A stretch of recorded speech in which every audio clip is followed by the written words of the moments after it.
வெளிவந்த உயிர்த்த ஞாயிறு தாக்குதல்களின் சூத்திரதாரி உதய கம்மன்பில கைது அபாயம். பேக்கரி உற்பத்தி பொருட்களின் விலைகள் உயர்வு. மருத்துவர் வீட்டில் நடந்த கொள்ளை வழிநடத்திய இளம்பெண்ணின் அதிர்வைக்கும் பின்னணி. வெளிநாடு ஒன்றில் இலங்கை இளைஞனும் வெளிநாட்டு பெண்ணும் விபத்தில் பலி. மக்கள் இனி வாட்ஸ்அப் குரல் பதிவின் மூலம் புகார்களை அமைச்சர் லால்காந்தாவுக்கு நேரடியாக அனுப்பலாம், அதிரடி அறிவிப்பு. தமிழ் அரசியல்வாதிகளே வெறுப்பு பேச்சுக்களை நிறுத்துங்கள், யாழில் வெடித்த போராட்டம். பாடசாலை ஆய்வுக்கூடத்தில் திடீர் வெடிப்பால் மாணவிகள் உட்பட ஆசிரியை காயம். 2019 உயிர்த்த ஞாயிறு தாக்குதல்களின் சூத்திரதாரியை அம்பலப்படுத்தும் தன்னுடைய புத்தகம் வரும் 31ஆம் திகதி அன்று வெளியாவதை தடுப்பதற்காக அரசாங்கம் தன்னை மார்ச் 27ஆம் திகதி சிறையில் அடைக்க முயற்சி செய்கின்றதாக முன்னாள் அமைச்சர் உதய கம்மன்பில குற்றம் சாட்டியுள்ளார். தான் கைது செய்யப்படக்கூடும் என்ற காரணத்தால் புத்தகம் வெளியிடப்படாமல் போகலாம் என்று அமைச்சரவை பேச்சாளர் நலிந்த ஜேதிஸ் சமீபத்தில் சுட்டிக்காட்டியதாக உதய கம்மன்பில கூறியுள்ளதோடு தனது புத்தகம் வெளியாவதை தடுப்பதற்கே அரசாங்கம் தன்னை கைது செய்ய தயாராகி வருகின்றது என்பது அமைச்சரின் கூற்றிலிருந்து தெளிவாக தெரிவதாக வெளிப்படுத்தியுள்ளார்.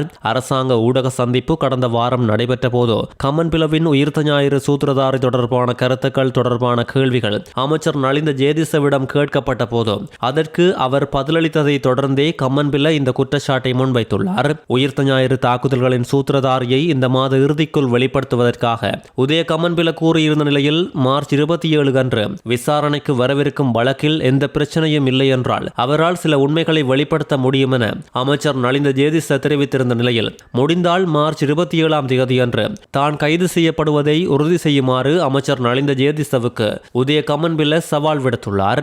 இன்னும் 6 நாட்களில் உயிர்த்த ஞாயிறு சூத்திரதாரி யார் என்பதை உதய கம்மன்பில அவரது புத்தகம் மூலம் வெளியிடுவார் என்பதை எதிர்பார்க்கலாம். இத்தாலியில் மிலான் நகரில் நடந்த கோர விபத்தில் இலங்கையை சேர்ந்த இளைஞனும் அவருடன் சென்ற இத்தாலி பெண்ணும் உயிரிழந்துள்ள சம்பவம் பரபரப்பை உண்டாக்கியுள்ளது. உயிரிழந்தவர் மிலான் நகரில் தற்காலிகமாக வசித்து வந்த 23 வயதான மிதும் சந்தீப பெரேரா குரணகே என்பவரோடு உயிரிழந்தவர் ஓட்டி வந்த மோட்டார் சைக்கிளுக்கு பின்னால் பயணித்த எலிசா தியாடோரோ என்ற 20 வயதான இத்தாலிய பெண்ணும் விபத்தில் உயிரிழந்ததாக அந்த நாட்டு போலீசார் உறுதிப்படுத்தியுள்ளனர். பெண்ணும் அந்த இளைஞரும் பயணித்த மோட்டார் சைக்கிள் போக்குவரத்து சிக்னல்கள் தாண்டி அதிவேகமாக சென்று வாடகை கார் ஒன்றோடு மோதியதாக தெரிவிக்கப்பட்டுள்ளது. உயிரிழந்த இலங்கை இளைஞர் வெண்ணப்புவ தும்மலத்தனியவை சேர்ந்தவர் என்பதோடு குடும்பத்தின் மூத்த பிள்ளை மற்றும் ஒலிம்பிக் போட்டிகளில் பங்கேற்ற திறமையான தடகள வீரர் என்பதும் தெரிய வந்துள்ளது. இந்த விபத்து நடந்த போது உயிரிழந்த இளைஞர் தனது தம்பி, தந்தை மற்றும் தாயுடன் இத்தாலியில் மிலான் நகரில் வசித்து வந்துள்ளதோடு இத்தாலி போலீசார் இந்த விபத்து குறித்து விசாரணைகளை தொடர்ந்து வருகின்றனர்.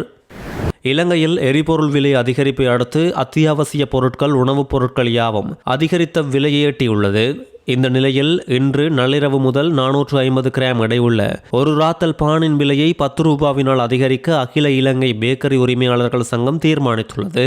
அதன்படி 450 கிராம் எடையுள்ள ஒரு ராத்தல் பானின் புதிய விலை 130 ரூபாய் என்பதோடு ஏனைய அனைத்து பேக்கரி உற்பத்தி பொருட்களின் விலைகளையும் இன்று நள்ளிரவு முதல் 10 ரூபாவினால் அதிகரிக்க பேக்கரி உரிமையாளர்கள் சங்கம் தீர்மானித்துள்ளது. கொழும்பு தேசிய கண் வைத்தியசாலை வைத்தியர் ஒருவரின் வீட்டுக்குள் புகுந்து வைத்திய உபகரணங்கள் உள்ளிட்ட பல பொருட்களை கொள்ளையடித்த அங்கொட ரோசி என அழைக்கப்படும் பெண் தலைமையிலான 3 பேர் அடங்கிய கொள்ளை கும்பலை முல்லேரியா போலீசார் அதிரடியாக கைது செய்துள்ளனர். வைத்தியரின் வீட்டிலிருந்த ஸ்டெதஸ்கோப் உள்ளிட்ட பல பெறுமதியான பொருட்களை குறித்த கும்பல் திருடியுள்ளது. கடந்த 16ஆம் தேதி ஐஸ் போதைப் பொருளோடு கைது செய்யப்பட்ட சந்தேக நபர் ஒருவரிடம் நடத்தப்பட்ட விசாரணையை அடுத்து ஏனைய சந்தேக நபர்கள் இப்பொழுது கைது செய்யப்பட்டுள்ளனர். கொள்ளை கும்பலை 27 வயதுடைய அங்கொட ரோசி என்ற பெண் வழிநடத்தியுள்ளமை தெரிய வந்துள்ளதோடு அங்கொட ரோசி ஐஸ் போதைப் பொருள் பாவனைக்கு தீவிரமாக அடிமையானவர் என்பது போலீசாரால் உறுதிப்படுத்தப்பட்டுள்ளது. நவகமுவ, அங்கொட, கடுவலை ஆகிய பகுதிகளில் திருடப்பட்ட 4 மோட்டார் சைக்கிள்கள் குறித்தும் தகவல்கள் இப்பொழுது வெளியாகியுள்ளது. இவற்றில் 2 மோட்டார் சைக்கிள்கள் அங்கொட பகுதியில் உள்ள பாழடைந்த காணி ஒன்றிலிருந்து கைப்பற்றப்பட்டுள்ளதோடு கைது செய்யப்பட்ட சந்தேக நபர்கள் போதைப்பொருள் சட்டத்தின் கீழ் தடுத்து வைக்கப்பட்டு விசாரணைக்கு உட்படுத்தப்பட்டுள்ளதோடு சம்பவம் தொடர்பான மேலதிக விசாரணைகளை முல்லேரியா போலீசார் முன்னெடுத்து வருகின்றனர். வேளாண்மை, கால்நடை, நிலங்கள் மற்றும் நீர்ப்பாசன அமைச்சர் கே.டி. லால்காந்த அமைச்சக அளவிலான பிரச்சனைகள், சிக்கல்கள் மற்றும் அநீதியான நிகழ்வுகளை தனது தனிப்பட்ட 07124731004 என்ற எண்ணுக்கு வாட்ஸ்அப் குரல் செய்தி மூலம் நேரடியாக தெரிவிக்குமாறு மக்களுக்கு அழைப்பு விடுத்துள்ளார். திங்கட்கிழமை பொது தினமாக அறிவிக்கப்பட்டிருந்தாலும் தன்னை சந்திக்க விரும்புவோர் ஒருங்கிணைப்பு செயலாளர் காமினி செனாரத்ன அல்லது மக்கள் தொடர்பு அதிகாரி ரணில் விமலாரத்ன மூலம் முதலில் நேர நேரம் ஒதுக்கி கொள்ள வேண்டும் என்று அமைச்சர் இதன்போது தெரிவித்துள்ளார். முன்வைக்கப்படும் எந்தவொரு விடயத்திலும் தலையிடாது தனது பணியாளர்களும் ஒருங்கிணைப்பு செயலாளர்களும் உறுதியுடன் இருப்பதாகவும் தெரிவித்துள்ளார். நிர்வாக நடைமுறைகளுக்குள் மக்களின் பிரதிநிதிகளாக வேலை செய்யும் அமைச்சர் தனது அதிகார வரம்புகளுக்குட்பட்ட பிரச்சனைகளை உடனடியாக கையாளும் என்றும் அவற்றை தீர்ப்பதில் குடிமக்களின் ஒத்துழைப்பை எதிர்பார்ப்பதாகவும் அமைச்சர் லால்காந்த இதன்போது சுட்டிக்காட்டியுள்ளார். தமிழ் பாராளுமன்ற உறுப்பினர்கள் மற்றும் அரசியல்வாதிகளுக்கு எதிராக யாழ்ப்பாணத்தில் இன்றைய தினம் போராட்டம் ஒன்று வெடித்துள்ளது. இன்று காலை யாழ்ப்பாணம் நெல்லை ஆதீனத்திற்கு முன்பாக ஒன்று கூடிய போராட்டக்காரர்கள் இனவாதம் மற்றும் பிரதேச சாதியவாதங்களை பேசும் தமிழ் அரசியல்வாதிகளுக்கு எதிராக கோஷங்களை எழுப்பியுள்ளனர். நாட்டின் ஜனநாயக பண்புகள், சமூக ஒற்றுமை மற்றும் மக்கள் பாதுகாப்பை நிலைநிறுத்த வேண்டிய பொறுப்பில் இருக்கும் அரசியல் பிரதிநிதிகள் அண்மையில் சமூக ஊடகங்களிலும் பொது வெளிகளிலும் வெளியிட்ட கருத்துக்கள் குறித்து எங்களது கடுமையான கண்டனத்தையும் கவலையையும் தெரிவிக்கின்றோம் என்றும் போராட்டக்காரர்கள் சுட்டிக்காட்டியுள்ளனர்.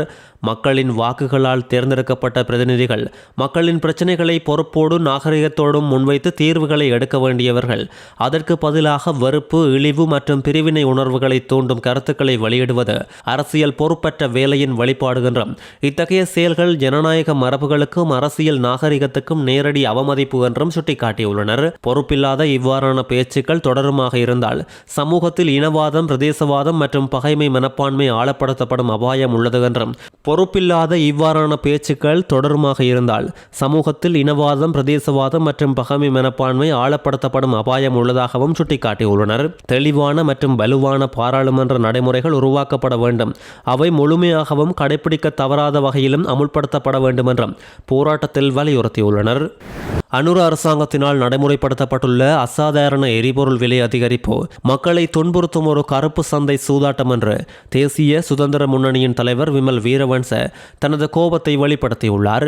அரசாங்கம் பழைய எரிபொருள் கையிருப்புகளை வைத்துக் கொண்டே அவற்றை புதிய விலையில் விற்பனை செய்து அதிக லாபம் ஈட்டுவதாக விமல் வீரவன்ச குற்றம் சாட்டியுள்ளார். குறைந்த விலையில் கொண்டுவரப்பட்ட எரிபொருள் விநியோகிக்கப்படுவதை தடுப்பதற்காகத்தான் சனிக்கிழமை இலங்கை பெட்ரோலிய கூட்டுத்தாபனம் மூடப்பட்டது என்றும் அந்த பழைய கையிருப்புகள் வைத்துக்கொண்டு ஞாயிற்றுக்கிழமை விடியற்காலையில் விலையை அதிகரித்துள்ளதாகவும் சுட்டிக்காட்டியுள்ளார்.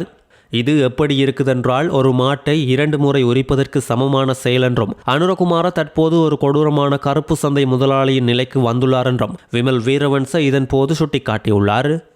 இன்று பதுளை பண்டாரவளை பாடசாலை ஒன்றில் விஞ்ஞான ஆய்வுக்கூட பரிசோதனை நேரம் பீக்கர் ஒன்று வெடித்ததில் ஆசிரியை ஒருவரும் 2 மாணவிகளும் காயமடைந்துள்ளனர். 11ஆம் தரத்தில் படிக்கும் 16 வயதுடைய 2 மாணவிகளும் 48 வயதுடைய ஆசிரியை ஒருவருமே இவ்வாறு காயமடைந்துள்ளதோடு காயமடைந்தவர்கள் தியத்தலாவு ஆரம்ப வைத்தியசாலை மற்றும் பதுளை போதனா வைத்தியசாலைகளில் சிகிச்சைக்காக அனுமதிக்கப்பட்டுள்ளனர். மாணவர்களுக்கான அறிவியல் பாடப்பரிசோதனையின் போது அங்கு பயன்படுத்தப்பட்ட ஆய்வுக்கூட ரசாயன பொருட்கள் அடங்கிய பீக்கர் ஒன்றை வெப்பமேற்றிய நேரமே குறித்த வெடிப்பு சம்பவம் நிகழ்ந்துள்ளதாக ஆரம்பகட்ட விசாரணைகளில் தெரிய வந்துள்ளது. திருகோணமலையில் சேருநுவர என்ற இடத்தில் சட்டவிரோதமான முறையில் மறைத்து வைக்கப்பட்டிருந்த 2000 லிட்டர் டீசல் இன்று கைப்பற்றப்பட்டுள்ளது. கந்தலாய் பிரிவுக்கு பொறுப்பான சிரேஷ்ட போலீஸ் அத்தியட்சகர் LM சஞ்சீவ பண்டார அவர்களுக்கு ரகசிய தகவல் கிடைத்ததை அடுத்து குறித்த சோதனை நடவடிக்கை முன்னெடுக்கப்பட்டதோடு சேருநுவர பகுதியில் அமைந்துள்ள கட்டுமான பொருட்கள் விற்பனை நிலையம் மற்றும் மணல் களஞ்சிய சாலை ஒன்றினை சுற்றி வளைத்த போது எந்தவித சட்டபூர்வமான அனுமதி பத்திரமும் இல்லாது சூட்சுமமான முறையில் பதுக்கி வைக்கப்பட்டிருந்த 2000 லிட்டர் டீசல் போலீசாரால் கைப்பற்றப்பட்டுள்ளது.